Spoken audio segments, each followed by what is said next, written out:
I'm so glad that you accepted to be on profile, and welcome. And we first of all, these are some questions we ask to pretty much everybody that comes on the show. Were you brought up in a very religious household? And no, I was brought up as a Lutheran, and for many years I thought I had been raised up in a religious household. But once I got to know some real religious people, I realized no, I was in a pretty secular house. We went to church as a matter of formality, but we really didn't believe, and so. You know, it's kind of this weird mixed thing. I was thoroughly exposed to religion, but there was no pressure to accept it, no reason to believe, and so really I never actually believed in God or Jesus or any of those things, ever. And were you ever like forced to go to church, or? No, I liked going to church. That's the only reason I went to church, was I enjoyed it. No, I was at a small liberal Lutheran church, and I liked the people there.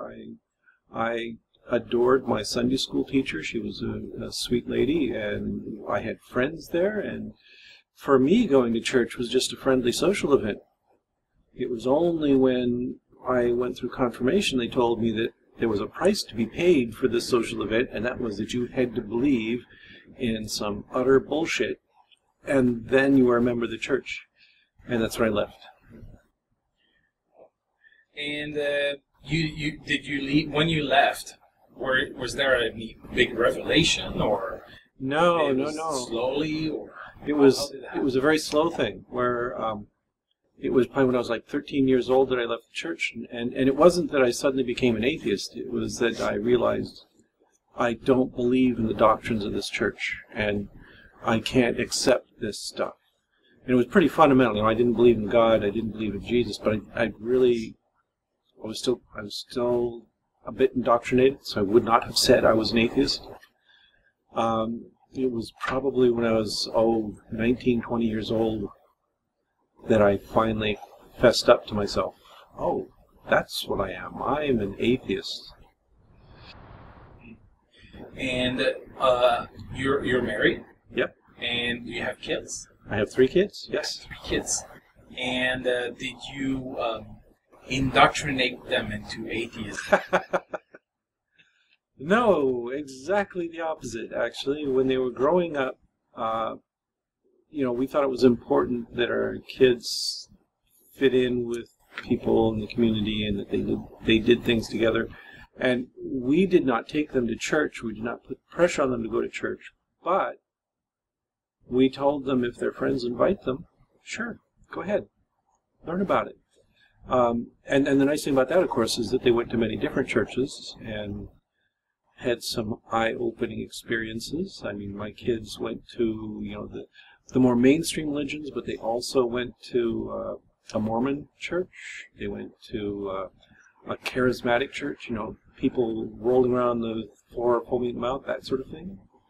And that was a pretty good inoculation against religion. So we didn't have to tell them don't believe in this stuff. We said just go see what they're actually saying, and that did it.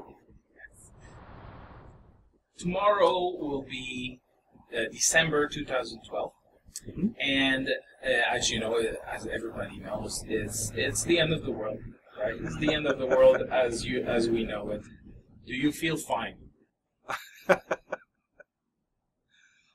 Why, yes, I'm feeling pretty good. I have absolutely no concerns about the end of the world coming in this next month or so. It's ridiculous that we're even arguing this, but it's a game. I don't know if you knew that, but apparently atheists have better sex. Did you know that? Of course I knew that. Do you have an evolutionary explanation for this? No, I do not. And the reason is that the criteria for good sex are not the same as the criteria for good reproduction. Evolution is going to be about the reproductive events. And you could have utterly joyless sex and still make babies, no problem at all. So this is a cultural thing, is that, what we've done is we've taken the bare bones, the simple cake of sex, and its yummy, nutritious value to our evolutionary success, and we can freely add all kinds of fancy frosting to it, which makes it taste really good. We'd like to ask you if you think that the time is right today for a commercial atheist TV channel. What do you mean? The time was right 10 years ago. You're behind the times. Get to work. No, this has been the big decade where atheists have come out loud and proud and have really grown rapidly. Just the fact that all of a sudden there's all these atheists coming out and unashamedly, unabashedly telling their stories, doing things like what you're doing with Atheism TV, and the response has been terrific. It's a real steamroller here where we're getting lots of people joining in. So yeah, I think the time is always right to take the next big step. I mean, it's always a gamble, but I think the odds are in favor that this is going to grow. Atheism is doing this. It's not doing that. It's doing that. So, get on the roller coaster right now while it's going up. Oh, there's always the implication it will come down, but no. This is never going to. We're going to just go right up. Atheism will reach fixation in the population. That's the plan. Oh, that's good. Is Barack Obama the right man for the job? Oh. What a question. Okay. He is the better man for the job, I'll say that, compared to his opponents. I don't think Barack Obama is the man yet. He might be setting the stage, but what we need is a man or a woman who's able to come out and unabashedly and without compromise stand up for liberal secular principles. And I'll go even farther. It's time for the United States to give up its addiction to this extravagant capitalism we've got. I'm one of those Americans who says it's time for us to be socialist. So that's what I'm looking for. I already see the people starting to, like the Christians starting to propagate this idea everywhere that you're really a communist and that atheism always leads to communism. Oh, of course it will, especially in the United States where we've got that Cold War mentality that afflicts everything. And, I'll say it right out. Communists were kind of idealistic. I don't consider them bad or evil or our enemies. Just the fact that they're communists doesn't make them enemies. That they were also idealistic to the point of being impractical. And I think what I want is not a strictly communist state, but a state with some appreciation for the inequities that exist, that works to correct them, that provides a social safety net for everyone, that really fulfills the promise of the U.S.'s Declaration of Independence, where we actually treat everyone as equal, rather than some as exploiters and some as exploited. So basically you're saying you'd like the USA to be more like Canada. Yes, in many ways I would. The health care, we ought to have that. There ought to be things we just simply take for granted that everyone is able to get. It's kind of ridiculous that, my own kids have gone through this, where they graduate from college, they no longer have insurance. They can't go to the dentist. Isn't that ridiculous? That here you've got somebody who's got promise as a contributor to the community who's just graduated from college, is a regularly involved member of the civic community, and they can't afford to get their teeth fixed. This is ridiculous. Teeth are luxury. Yeah, yeah, and good health is a luxury and all these other things, but it's something we should all strive for. People seem to love drama. Yes. Sometimes I feel like, YouTube is this big soap opera. Uh-huh. And, and people seem to be attracted by these things. They just jump right in. Right. And then, what do you think that is? Why do people like this drama so much? This is going on YouTube, and I'm going to get people so mad. The comments at YouTube are a cesspit. They really are. And the problem is that there is no accountability and no responsibility anywhere in the system. That it's set up so that you can make the most flagrantly idiotic comments with no attachment to your identity at all. And I think that's a terrible mistake. I'm thoroughly in favor of pseudonyms. I think they're fine. I think having a pseudonym with a consistent identity is a perfectly respectable position to take. But the abuse of anonymity is just disgraceful on YouTube. I made YouTubers very upset a while back because I made a decision to turn off comments on all my YouTube videos. Right. And, I want feedback. I want to hear from people. I don't mind people criticizing my views, but I want them to do it with some thought and with some accountability. And you don't get that on YouTube. So what I do in my YouTube videos from now on is I'll put them up there, turn off the comments, and include a redirect, a link back to my blog and a thread where you can leave comments there. And I know people say, oh, well, that just means you'll censor it. And no, it doesn't. What it means is you'll have to go there with a name and an email address, and you'll have to say something sensible. And I do not ban people for criticizing me. You can go ahead and say all these things, but the torrent of scatological abuse that you get on YouTube, it's just not worth it. Yeah. On the Atheism TV channel, we get, of course, lots of fans, but we also get a lot of, for example, Christians, even Muslims sometimes. They come on the site and they criticize us, or they tell us how bad people we are, and so on and so forth. And you're right, it's tough.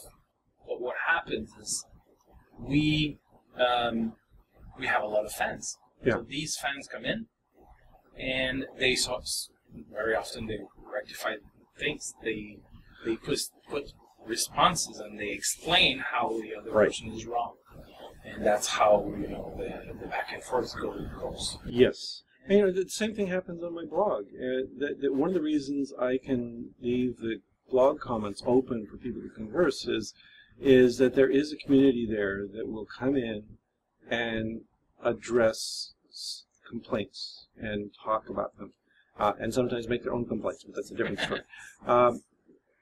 But I don't have that on YouTube. I don't have a major presence on YouTube, and what it means is that whenever I put up something, it will be random drive-by flamers who come by and scream and shout and yell, and it's just absolutely pointless. Maybe if I had a bigger community, I could afford to turn them back on. But I would rather see something like YouTube giving us an option other than no comments or comments with no accountability. If for instance, you could say, okay, I want comments, but I only want comments from people with a Google Plus ID. They could do that. I would turn the right on in a flash if that were to happen, because then you have some way to go back to this individual and talk to them on their own channel or their own pathway of speaking, and that's kind of useful. And how about video ratings? Are you willing to turn that on? I have a problem with ratings. It's there's on my blog, I have this thing where I often, we call it fringulating polls.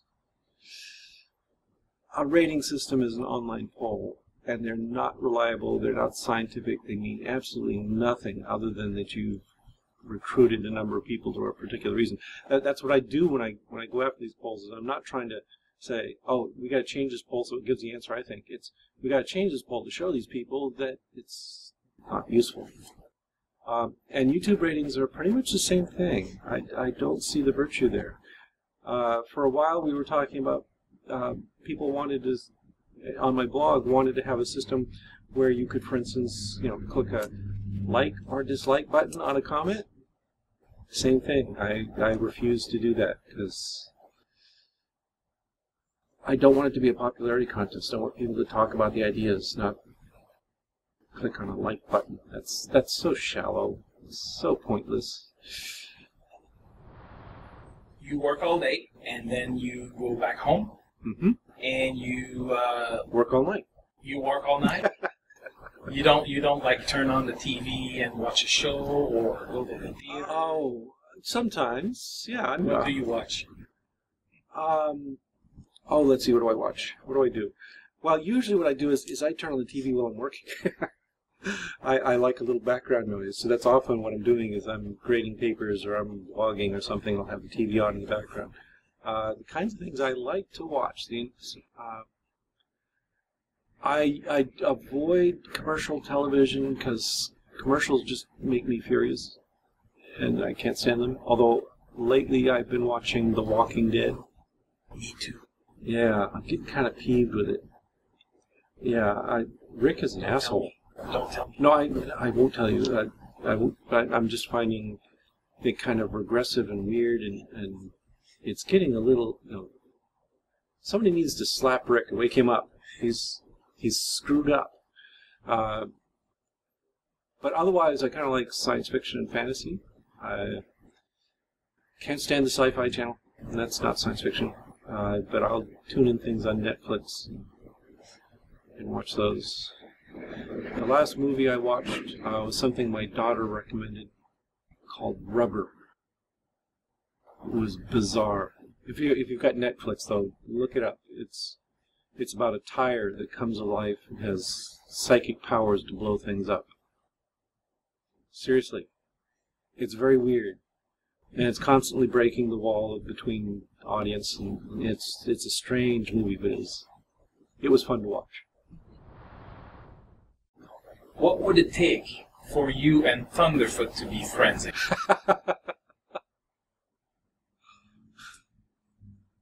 Oh, what a weird one! Because here's the thing: I'm the guy who invited Thunderfoot to join our network, and I regarded him as a friend, and I do not regard him as a personal enemy. What I regard him as now is as a misguided asshole, basically. There's never been any doubt in my mind that Thunderfoot does quality work when he's going after the creationists, or he's talking about science. He can do that stuff. But I think as far as social issues go, as far as feminism and women and minorities and all these other complicated issues that are out there, I think he's a raging Neanderthal, and that's what he needs to correct. Is I'd like to see him. There's no bridges that have been burned, as far as I'm concerned. He may think so, but I don't think so. And all it takes is for him to wake up and realize that he's part of a world that is changing right now, and it's not going to be a male-dominated atheism anymore. It's going to be this diverse, interesting, wider community where us boring white guys are no longer just the dominant force. It's going to be everyone speaking out. I'm kind of looking forward to it. I like the idea of new ideas and different perspectives. So I just wish he could have come around to that same view. you know about the Atheism Plus forums. Yeah. And well, do you play a big role in there? Do you do anything regarding that? No. This is another one of these really strange things. There are a lot of people who claim that Atheism Plus is my baby and that I control it, or that I represent it in some way, and no, this is not true. I've written a number of things before Atheism Plus came along where I said that modern atheism has to do more than just the anti-theism and science side of things, that we also have to broaden our scope to include significant social issues. And I see Atheism Plus as just another avenue for exploring the ideas behind that. And so they have my full approval. I think they're great. Keep going. For a long time, I haven't been a member on the forum. I recently joined in a few conversations, but it's not a big part of my life. I would hope that it would take off and succeed well. But the alternative, I think, is if atheism embraced more humanist ideals, which is quite possible, then Atheism Plus becomes superfluous. But what I don't understand is the people who are so furious and upset at the existence of a group of people who say they are both atheists and interested in socially progressive issues. That shouldn't be a problem.